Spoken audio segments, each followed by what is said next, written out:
안녕하십니까. 행복이 먼저다. 오늘은 전에 알았더라면, 전에 깨달았다면 이라는 제목으로 몇 말씀 같이 나누도록 하겠습니다.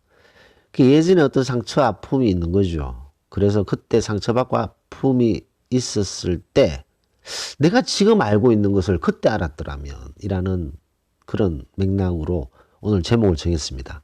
전에 알았더라면, 전에 깨달았다면. 자, 이런 제목을 딱 말씀드렸을 때 상당히 많은 분들이 나 그 시집 읽어봤는데 그 비슷한 얘긴데 라고 생각하시는 분들이 너무나도 많을 거라고 생각됩니다. 류시와 시인님의 시집이죠. 지금 알고 있던 걸 그때도 알았더라면, 지금 알고 있는 걸 그때 알았더라면 이라는 시집이죠. 아마 상당히 많은 분들이 그 시집을 읽어보셨을 거라고 생각됩니다. 그 류시아 시인의 지금 알고 있던 걸 그때도 알았더라면, 그리고 또 다른 여러 많은 시집이 많죠.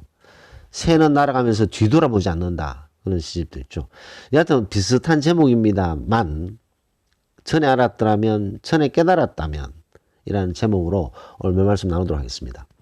제가 그 제일 중요한 사람은, 제일 소중한 사람은, 이라는 제목으로 동영상을 올렸는데요. 이 세상에 가장 소중한 사람이 누군가요? 자식인가요? 남편인가요? 아내인가요? 부모인가요? 제일 중요하고 소중한 사람은 바로 본인 자신이라는 거죠. 본인 자신이 가장 소중하고 가장 중요하다는 것을 빨리 인식을 하는 것이 중요합니다. 본인 자신을 소중하게 생각하고 중요하게 생각해야지만 우리가 남도 소중하게 생각할 수 있고 남도 중요하게 여길 수가 있다는 거죠. 우리가 우리 자신을 소중하게 생각하고 중요하게 생각해야지만 다른 사람도 우리를 소중하게 생각해 주고 중요하게 생각합니다. 본인 자신이 스스로 소중하고 중요하게 생각하지 않는데 남들이 소중하게 생각하고 중요하게 생각하겠습니까? 절대로 그런 일이 없는 거죠. 본인 스스로 중요하게 생각하지 않는 사람들은 남들도 소중하게 생각하지 않습니다.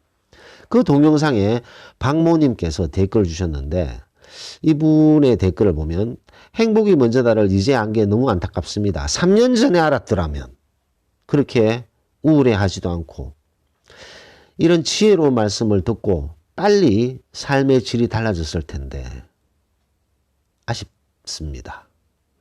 그래도 지금이라도 알게 돼서 다행입니다.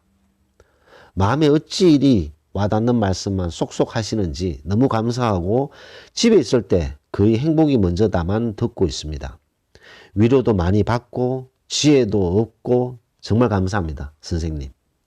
전 강의 듣는 것을 좋아하는데 TV에 출연 좀 해주세요. 올림 이렇게 댓글을 주셨어요.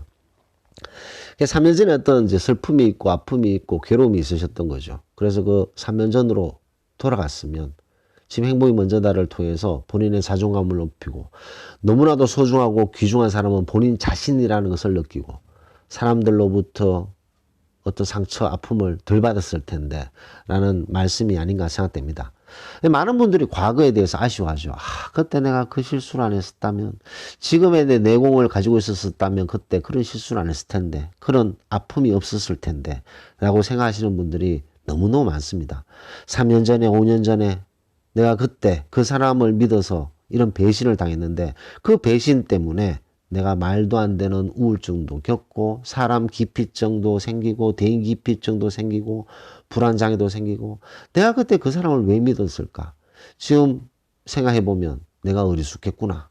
그때 믿지 말았어야 되는데 지금 행복이 먼저다 보면 사람 믿는 바보 되지 말자 이런 얘기 많이 하잖아요. 사람은 믿는 대상이 아닙니다.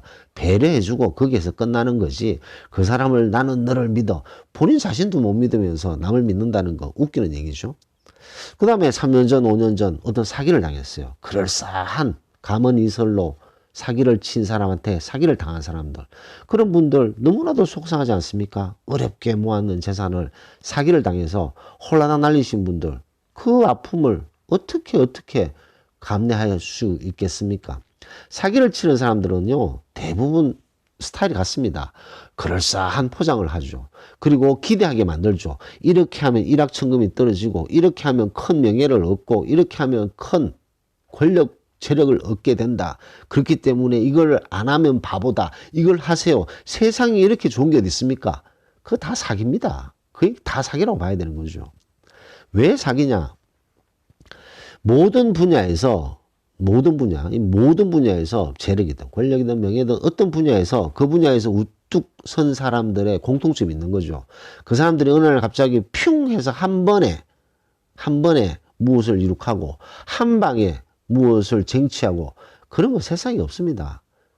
꾸준히 묵묵히 하다가 어려움이 있을 때 정말 두 손을 놓고 싶어도 버티고 다시 그 어려움을 극복하고 또 어려움이 생겼을 때 그 어려움을 이겨내고 이를 악물고 버텨냈던 사람들이 결국에는 점핑을 하면서 그 분야에 1인자가 되고 뛰어난 그런 사람이 되는 거죠.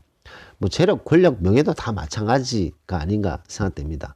그래서 사기치는 사람들은 뭐 그럴싸한 말을 하는 거죠. 그럴싸한 말을 하고 이거 하면 무조건 대박 터진다. 세상에 그런 게 없다는 거죠.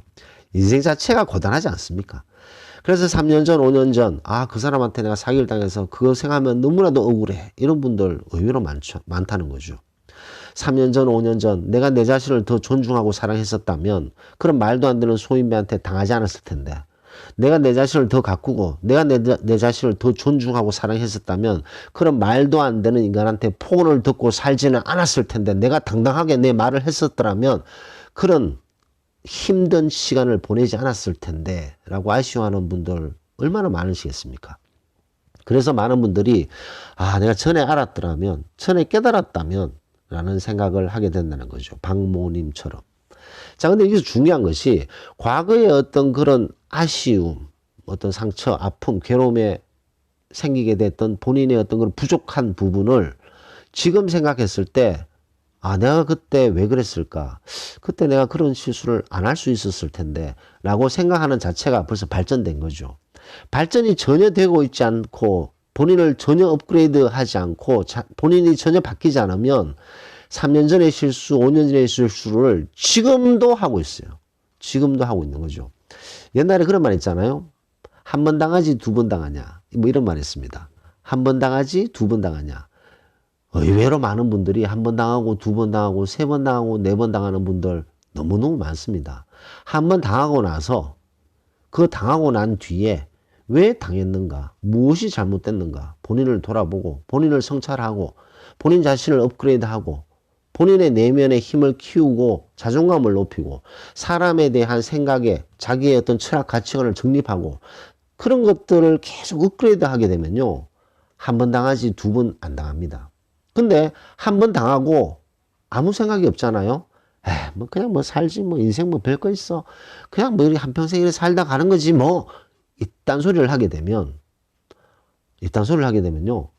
한 번 당하고 두 번 당하고 세 번 당하고 네 번 당하고 계속 당한다는 거죠. 그렇기 때문에 이 박모님께서 전에 알았더라면 전에 깨달았다면 라고 생각하시는 자체가 벌써 본인의 업그레이드가 됐고 본인의 내공이 더 쌓이게 됐고 본인의 자존감이 더 쌓이게 되었다는 것을 얘기하고 있는 것이 아닌가 생각됩니다. 과거 물론 아쉬울 때가 있습니다. 하지만 그 과거가 모여서 지금의 우리를 만들었는 거죠. 그렇기 때문에 그 과거도 아팠던 과거마저도 우리가 지금 발전하고 노력하고 있는 우리의 현재 모습을 만드는 데 있어서의 너무나도 중요한 걸음이 되었다라고 생각하시는 것이 좋지 않을까 생각됩니다. 그렇게 과거를 자꾸 승화시켜야 되는 거죠. 과거에 어려웠던 나쁜 것들도 내 내공이 더 쌓이고 내가 사람 보는 눈이 더 높아지고 내가 사람의 인간관계에 대한 어떤 나름대로의 철학을 쌓는데 중요한 계기가 되었던 것이다. 마냥 행복하고 마냥 즐거우면 그런 것들을 생각을 못하게 되잖아요. 그래서 그런 어떤 어려움, 과거의 어려움, 힘들었던 것도 내가 지금 더 발전하고 업그레이드 되는데 많은 걸음이 되었다라고 생각을 하셔야 된다는 거죠. 그렇게 생각하지 않으면 과거에 계속 돌아가게 됩니다. 그러면 과거가 현재의 발목을 잡는 거죠. 현재의 발목을 잡으면서 현재가 완전히 무너져 내립니다. 현재가 완전히 무너져 내리면 밝은 미래가 있겠습니까? 힘찬 미래가 있겠습니까? 힘찬 미래를 내딛기 위한 발걸음에 과거가 딱 발목을 잡는다는 거죠. 본인이 미래를, 발전적인 미래, 그 다음에 더 나은 미래를 위해서 발걸음을 내디디려고 할 때 과거가 현재의 발목을 잡고 있다면 그 과거를 발목을 못 잡게 만들어야 된다는 거죠.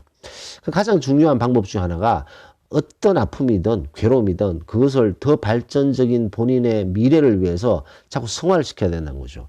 그런 나쁜 인간, 그런 소인배 같은 인간들이 내 내공을 쌓아주기 위해서 그때 나에게 엄청난 상처와 아픔을 줬지만 그래, 그 덕분에 내가 이 정도로 더 업그레이드가 됐고 내가 더 사람의 어떤 인간관계에 대한 나름대로 철학이 생기게 됐고 내 자신을 더 사랑하는 것이 너무나도 중요하다는 것을 깨닫게 됐고 그 나쁜 소인배가 아니었다면 내가 평생 내 자신을 소중하게 생각하고 내 자신을 너무나도 존중해야 된다는 그 자체를 모르고 지낼 뻔했네. 아이고 이 소인배들아 참 애쓴다 욕본다. 그래 너희들 덕분에 내가 내 자신을 더 업그레이드 할 수 있게 되었다. 이제 그런 식으로 자꾸 과거의 아픔 슬픔을 승화시키는 것이 중요합니다. 그렇지 않으면 과거가 계속 발목을 잡아요. 그래서 보면 인생의 어떤 낙오자들이라고 해야 될까? 인생이 하여튼 너무나도 힘들게 사는 사람들 보면요. 술 한잔 마시고 하는 얘기가 무조건 과거 얘기예요. 과거 얘기. 미래지향적인 얘기가 없어요. 다 옛날 5년 전, 10년 전, 3년 전 과거 얘기만 하는 거죠. 과거에 발목이 잡혀 있기 때문에. 그래서 본인이 친구들을 만나고 혹은 지인들을 만났을 때 얘기할 때 이 얘기가 한 곰곰이 생각해 볼 필요가 있습니다. 내가 얘기들이 주로 과거 지향적인 얘기인지 미래지향적인 얘기인지 생각해 볼 필요가 있다는 거죠. 만약에 본인이 얘기하는 것이 대부분 다 과거 얘기, 전의 얘기, 뭐 1년 전, 3년 전, 5년 전 얘기만 주로 하고 있다면 그런 것들을 조금씩 바꿔서 생각마저 그 다음에 사람들을 만났을 때 항상 미래 발전적이고 미래에 더 도움이 되는 그런 쪽으로 계속 화제를 끌고 얘기를 하는 버릇으로 바꿔야 되지 않나라고 말씀드리고 싶습니다. 전에 무언가 실수됐고 아픔이 있던 그때로 돌아갔다면 그렇게 실수하지 않았을 텐데 즉 전에 알았더라면 전에 깨달았더라면 물론 그런 실수는 안 했겠죠.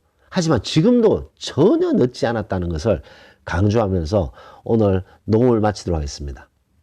감사합니다.